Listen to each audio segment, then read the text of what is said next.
Hello there, Panda Bears. Welcome to Storytime. We're here at the Pinkville Orchard to read Pinkalicious, Apples, Apples, Apples by Victoria Kahn. Let's go over the parts of the book. What part of the book is this? Front cover. What about this? Back cover. We have a spine and title page. It has another picture from the book, right? What does the author do? The author writes the words and the illustrator does what? Draws the pictures. Here we go. Pinkalicious, Apples, Apples, Apples by Victoria Kahn. It also says more than 40 stickers. So this book comes with fun stickers that after you're done reading it, you can put on the book to decorate. And it looks like little Miss Scarlet already did a few. Here we go, Pinkalicious. We're here at Pinkville Orchard. It was apple harvest day. Peter and I found the map of the farm. I read the names of the different apple trees.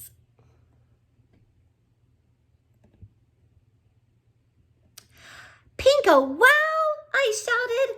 There's a kind of apple called Pink Lady. I couldn't believe it. A perfect apple. I had to find it right away. So Pinkalicious found out that there's an apple called Pink Lady.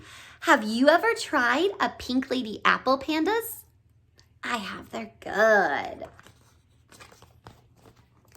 Peter and I searched through rows and rows of trees. We found red apples, green apples, giant apples, and tiny apples, but no pink ladies. Keep looking, Peter, I said. They've got to be somewhere. Oh, Pinkalicious, Peter called from behind me. Look what I found. I turned around and I saw my little brother with his arms full of round, rosy apples. Pink ladies for a pink lady, he said.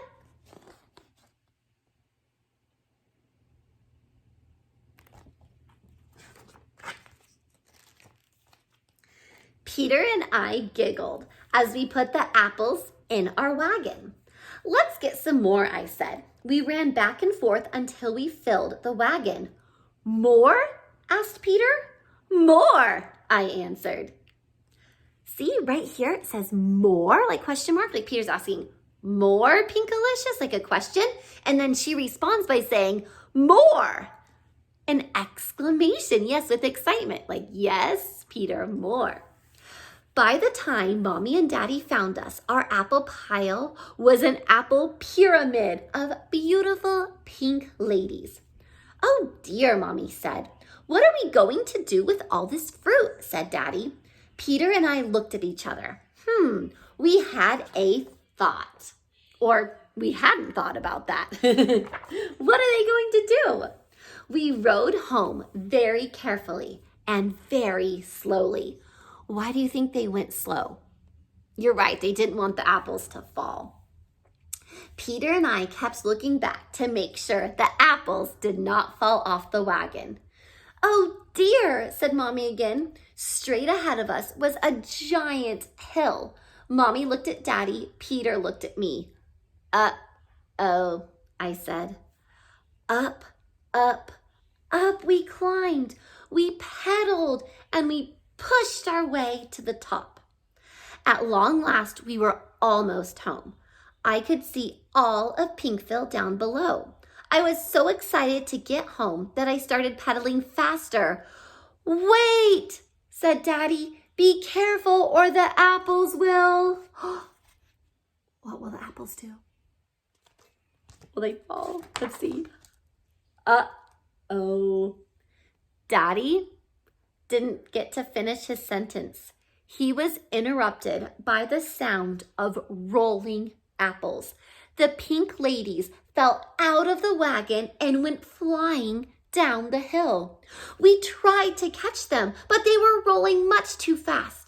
In just a few seconds, the streets of Pinkville were covered with fruit. Come on, I yelled. We have to get our apples. Peter and Mommy ran in one direction, and Daddy and I ran in another. We followed the apples as they tumbled down the street, picking them up one by one.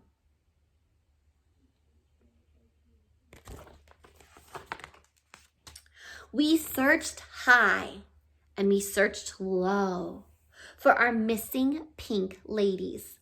Mommy and Peter found a bunch that had rolled into the schoolyard. Mr. Swizzle had some by the front door of his ice cream parlor. I saw 3 hiding under the rose bushes in Pinkville Park. Yeah, some of the stickers are added on right there. And look, that's where the stickers came from, and there's still some stickers left. Little by little, we gathered up all the pink ladies and brought them home. Then we washed them and washed them and washed them some more. Some of them were a little bit bruised, but they were still good enough to eat. So we ate them. All week, we had apples with every meal. Apple cake and apple crumble, apple sauce and apple cider, sliced apples, diced apples, dried apples, fried apples, even apple ice cream. By Friday, we had eaten nothing but apples, and we still had so many left. It felt like we were never going to finish. That night, I thought about how we had too many apples and not enough people to eat them. And I thought about how my family had looked for the pink lady apples all over town. That's when I had an idea. Since we couldn't eat all the apples on our own, maybe we could share them with the rest of Pinkville and call it Apple Appreciation Day. Oh, I like that. The next day, I brought a shiny fresh apple and a whole apple pie to school and gave them to Miss Penny. Thank you, Pinkalicious, she said. To what do I owe this surprise? It's Apple Appreciation Day, I said. I appreciate you, Miss Penny, so you get an Applelicious treat. Thank you for being the best teacher ever.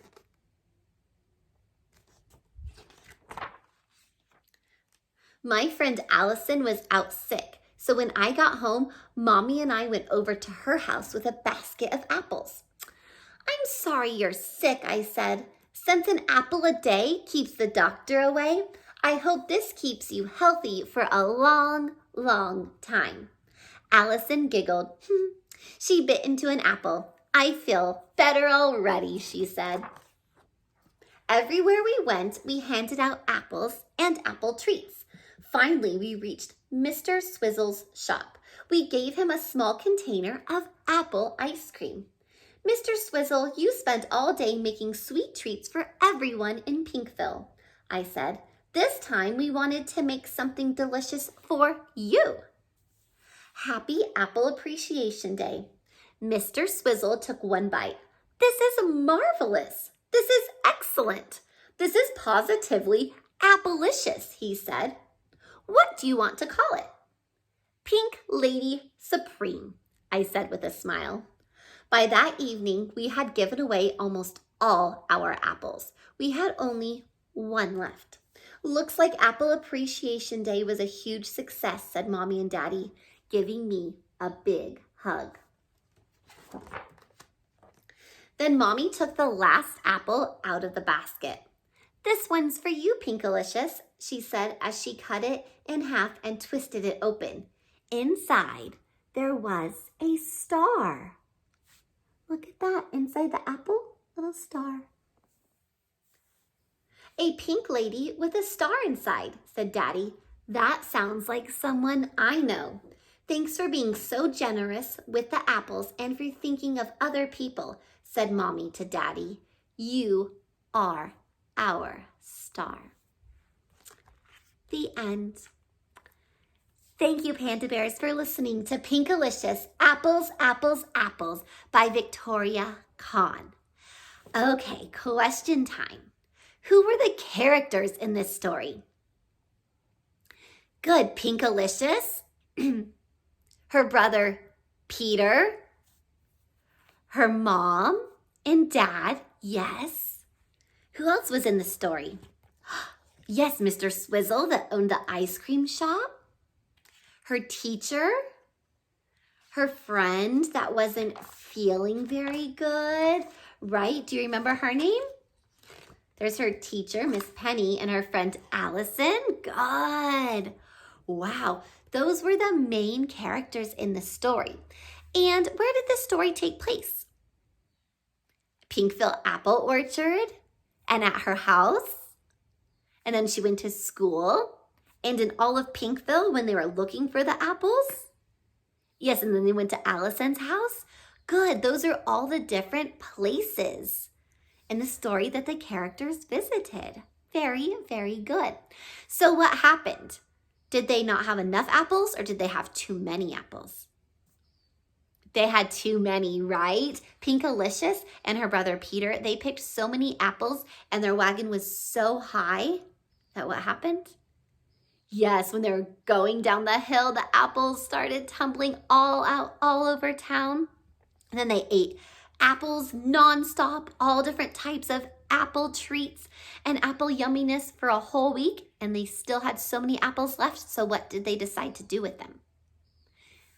They shared them. Yes, and they gave them away. Very, very nice. Again, thank you for listening and reading along to Pinkalicious Apples, Apples, Apples by Victoria Kahn.